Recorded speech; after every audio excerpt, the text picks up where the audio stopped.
He's not too big on playing any DLC character, really. But he's done it before, especially recently. That is certainly true. He's definitely got his wins. He destroyed Jimmy earlier.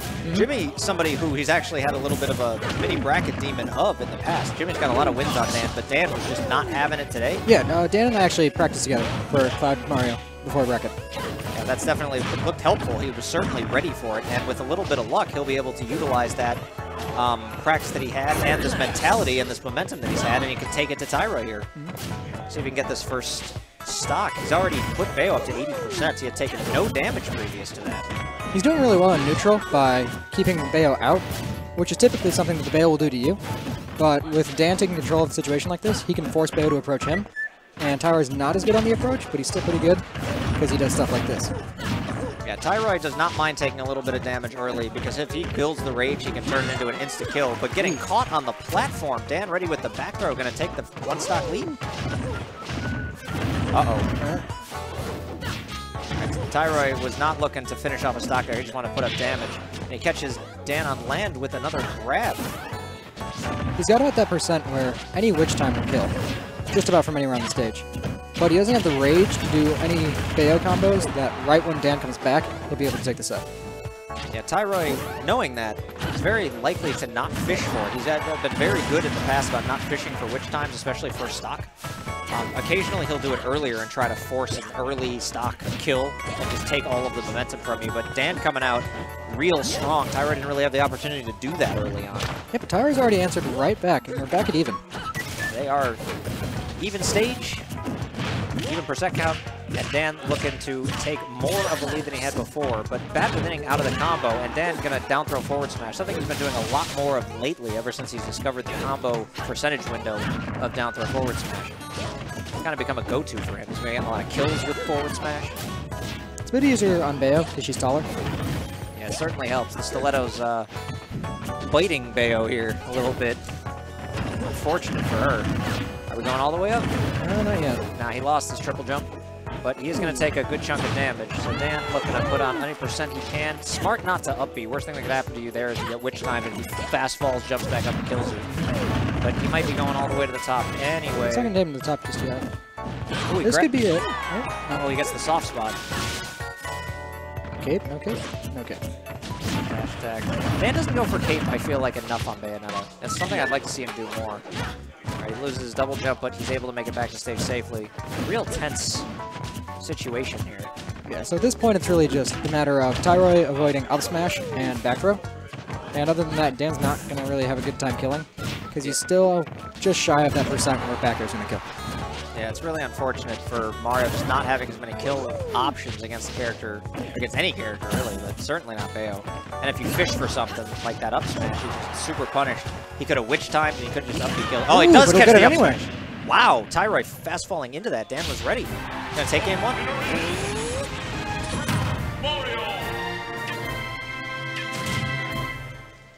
So what do you think Tyroy's going to ban? You mean Dan's gonna ban? Yeah, right. Okay. No, that's fair. I would imagine that Dan is probably banning Battlefield. Not have to deal with the early kills. And a lot of times these guys late sets, I've realized, just kind of gentlemen. They go to Smashville Town and City almost exclusively. It's almost like they don't even remember the other stages exist. Last set with Panda was a little bit unique because they wound up on FD, I think, for 3 games? Definitely 2 games. And that's not something that's common. I almost never see FD when I'm sitting here late at night at Ignition. Looks like FD's turned into a counter, but Tyroy playing this very differently. Instead of approaching Dan, he's been just kind of running away from Dan, getting these kind of pokes in with the bullet arts, making sure that he can get some percentage in and doesn't fall way behind like he did last game. Because by the time he made the comeback, it was too little too late. He doesn't want to go down to a 2-0 hole here. And now that he's got the lead, he can do that typical Tyroy magic that we always see, where when someone comes in on him, from the air, especially, thanks to these platforms, he'll just be able to scoop him up and easy take off the top. Down air, a little bit of a mix-up there. Catching Dan was unprepared for it. And the second, the back air got delayed by the fireball, causing Dan to get kicked right in the face and lose that stock. Now he's at a huge deficit. This is tough to make back on Bayo, especially on Town City. Yeah, you saw this was Bayo's deficit last game, and Bayo brought it all the way back to last stock last hit. But on the other hand, when Mario's the one down, you gotta go for some a little bit more crazy things. He goes for the charge up smash time for full damage. But Dan's gonna need to make something happen, really without taking any more damage. You don't want to be in a spot where Bayo grabs you and kills you instantly upon respawning. He's going to need something like a spike or a cape to put him back in the game, or if he can get a really early % kill on the second stop with upbeat. Yeah, it's certainly possible. If he can get an up smash catch on a platform at this %, that would also kill Bayo. So he has a few options here. He's kind of fishing for it. I like the dare attempt. Dan's been getting some kills off the top with dare lately, definitely more than I remember. Down throw. Can't follow up with anything at that %. He's at that prime up smash percentage. Oh, will he make it back to the ground? He will. It's one of those things, whenever you see Bayo, reads the Witch Time attempt, just down smashes him. That was not one of the things we said as an option, but it certainly worked out. Alright, so he's still alive in this game, for sure. The grand old saying, it's not over till it's over. For any game, that's certainly true. But large uphill climb here. Uphill climb, but with Town on his side, and any jank he can pull off the platform or low ceiling. Oh, never mind. Yeah, not going to get it there, just throwing out back airs. That's not too different from, like, Zero Suit can do that, too. She can just, like, full hop back air, back air. Bayonetta does it a little bit more effectively because she has follow-up she can do out of the first back air. She can feign side B, she can feign dare. Zero Suit doesn't really have a whole lot of it. Like, flip kick when you're in that situation is an option. Also at that %, like down tilt is going to put you in a really bad spot if you're against the Bayo. Yeah, absolutely. So we're going right back to Town and City. Dan does not hate this stage.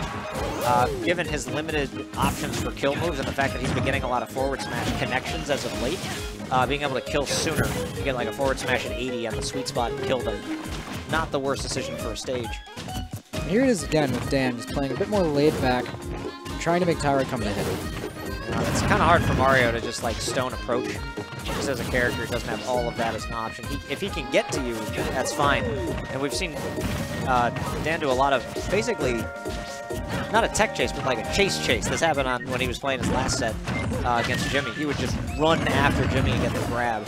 You've seen him try to do that against Tyroy a couple times, but Tyroy, very aerial Bayonetta player. He very rarely stays grounded, as he doesn't need to. The character can jump like what feels like 12 times. Dan really getting down at this point. This is a bad situation for Mario for sure, but it's definitely not undoable. He's got to be able to, first of all, recover here. Maybe get a grab, get some % on. Hard read forward smash is not. There's the grab. Triple up air, kind of the best he could do. I'm surprised that other up air didn't hit. Bayonetta's still only at 57%. Oof. Down tilt and up air.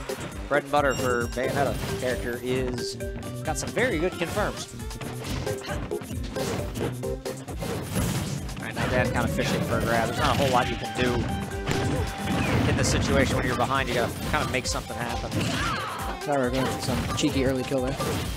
I feel like the longer I watch Tyroy and Dan play, every time I watch them, the more and more Tyroy is able to adapt to Dan. It matters so much more than how much Dan can adapt to Tyroy, because Bayonetta just has so many more tools in her kit than Mario does. Like, it's a very glaring, obvious difference in, like, character ability. Because there was a period of time where these guys played each other quite evenly. And now you look up and it went from evenly to like, man, just kind of stuck out there. Tyroy going out, that was almost like, not straight disrespectful, but like borderline, you really don't need to be out that deep giving Mario an opportunity. I mean, there's really no reason for him not to be out there at the same time, because I mean, if he just gets the kill, it's over. And he's not in too much danger of dying just yet, as long as he just avoids any other grab attempts, but the grab's already stalled. So as long as he's not too close to the edge, he'll be fine. It was more the neutral air. Like, if you're going to go out that deep, just kick Mario in the face. He, like, tried to go, like, air dodge, read the neutral air, hit him back on stage. It was really bizarre. But it may not matter here as he hits the falling back air. He has a 2-1 set lead now, but remember, we are best of 5. Tyroy does have to win one more.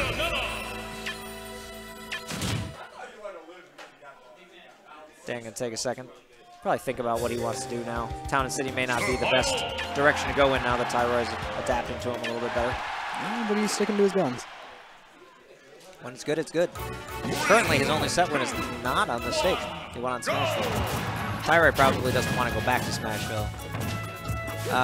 For the history of Chicago, for you guys watching, I'm sure a lot of you know the history by now, but Dan, one of 4 former Elite Four members of GGA, and those guys pretty much always have been Smashville players. JJ, Dan, Demitis, and Knight, when the 4 of them were a team. That was certainly a time period where there was virtually no other stage ever played between the 4 of them. If they could go to Smashville, they would. And the knowledge of that stage, just kind of as a comfort thing, never really went away with them. Sometimes it changes though. Like Big Mac's favorite stage used to be Final Destination. I almost never see him play there anymore. No, everything's getting kind of DLC on that stage. Getting chic. Sometimes be pretty tough. Yeah, at first he was alright, but nowadays things have changed.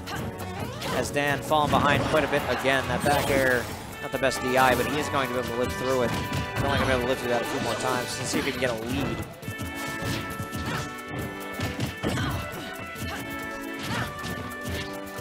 Dan running up air and spot dodge. Meanwhile, Tyroy just kind of hopping around, forcing Dan to move in whatever direction he pleases for him to do right now.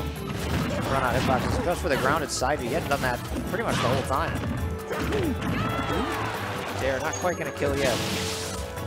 I don't really agree with when Dan run up spot dodges because, I mean, Bayo's got the frame data to just kind of throw something out, and if you spot dodge it, you can probably just throw out something else. Yeah, Bayo's frame data is quite good. It does prevent you from being able to spam spot dodge, prevents you from being able to spam air dodge when you're in the air. A lot of her moves are just frame traps, and it's really brutal to deal with. Is that neutral air going to kill at 187? At least Bayonetta's got some damage. So Dan not completely out of this, but it almost, I don't want to say you can sense the frustration because that's not entirely true, but right there, if there's a tipping point in this match, that was it. He goes for the spike and winds up nearly getting Bayo combo, needing 50%. Yeah, Dan's just really digging hard for a kill, but it's not there. Tyro's not giving it to him. Tyroy gave it to him the first game and used it as a little bit of a buffer period to adjust to his opponent, and here he is. Although that down smash on Get Up, he's been doing real well with those down smashes this set, so still living. This is suddenly real close. That was something he needed. I like the up throw. You can do the down air and the back air. Something that Dan's been incredibly good with as of late. Quick 32 damage, but Tyroy going up. Not quite yet. With the eye up. Down throw, blood tilts. That was a really slick-looking combo. Got Bayonetta to an even percentage, so he is very much alive in this game, all of a sudden. Running it back, gets another down throw, a couple of up airs. Now he goes out for the down air, gets the damage. Tyroy fishing for whatever he can, he gets the grab into up throw. He gets the back air, forcing Mario off stage. Oh, is that going to be it? Does he have a jump? No. Mario's got a decent recovery. Oh, he tries to up me back on the stage. Yeah, that'll do it. Catches him with a final hit off stage, catches him with a 3-1, and that is going to do it. Tyroy going to take the 3-1 win over Dan, and he's going to make his way into losers finals. Yeah, not much Dan could have done in the end there. No, not really. That's it's a very, very rough matchup, pretty much across the board. So we are going to have winners finals coming at you. Ned Tyroy momentarily, and Ignition for Classic. What's up? The Ignition Classic. That is the Ignition Classic. That's like the old school House of Pain Classic. Those guys used to, that was the only time they used to play when Tyroy was a Shambana guy. And for a long time, Tyroy had the set lead on Ned. And when I say set lead, I mean he won like the first 14 times they played. And then all of a sudden, we woke up one day and Ned went from like already kind of beastly to unstoppable. And now they're probably even-ish if Ned doesn't have a little bit of a set count lead over time. So they're going to be taking themselves a second, and I believe at the moment we are going to be taking another short break right before winners finals. So stay tuned, everybody. No, keep. Okay, sorry about that. Checking in with production, but yes, we are taking a little bit of a break. So thanks to Earl of M for kind of guest speaking here with me. It's been fun. Thank you for having me. And we will be right back to you for the remainder of Top 8 and winners finals, Ned and Tyroy.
Ooh. Oh. All right, we're back to Ignition. Didn't see you there. Yeah, didn't see you there. Must have been behind the mic. All right. It's your boy Technique. It's your boy Technique. Yeah. I'm just kidding. It's your boy Mick. Something like Back that. on the mic, making our round 2s for the night. I hope y'all enjoyed the stylings of Earl of M. That was his first time commentating ever. Oh, really? He's a homie. Earl Follow of him M is a homie. on Twitter and show him some love, man. He deserves it. Awesome player, awesome guy, awesome member of the community. Cool guy. Very cool guy. Looks We like are this is, scooting in bracket, huh? Winners finals. Winners finals. Winners finals. We're here once again. Mm-hmm. Ned Tyroy. Yep. Pretty common. Wouldn't imagine it any differently. I might have, maybe. No, I wouldn't have imagined it any differently. Shape? No, I wouldn't have imagined it any differently. Yeah. This is the rightful spot. Yeah, 1 or 2 Who else is in his rightful spot? The homie LP crossover, right in his rightful spot. Oh, he looked, he heard.